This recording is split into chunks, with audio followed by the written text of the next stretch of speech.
Hello everyone, সর্বশেষে আমি চলে এসেছি ড্রাগন ফ্রুটসের রিভিউ দিতে। সবার রিভিউ যখন দেখেইছেন, আমারটাও দেখেই নিন।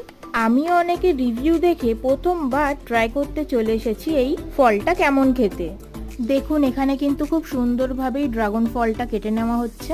ফলটা কাটার আগে ভাবছিলাম ফলটা সাদা হবে না গোলাপি হবে। এই ড্রাগন ফ্রুটস কিন্তু দেখতে খুবই সুন্দর, তবে জানি না খেতে কেমন হবে। এবার খেয়ে দেখার পালা। ফলের একটা বড় পিস তুলতেই মা ওই সাইড দিয়ে বলে উঠলো, প্রথমেই একটা ছোট পিস ট্রাই করে দেখ, নষ্ট করবি না। যথারীতি আমি একটা ছোট পিস তুলে টেস্ট করলাম। ফলের টেস্টটা না কেমন আমি প্রথমে বুঝতেই পারছিলাম না, তারপর আবার আমি খেলাম। হ্যাঁ, এবারে টেস্টটা বুঝতে পারছি, মিষ্টি মিষ্টি লাগছে, বেশ ভালোই লাগছে খেতে। আমি মাকেও একটু খেয়ে দেখতে বললাম, তো চলুন মা কি বলে দেখুন। মাথা নেড়ে জানিয়ে দিয়েছে বেশ ভালোই খেতে এই ফলটা। তো এই ফলটাকে আমি দেবো 7 আউট অফ 10।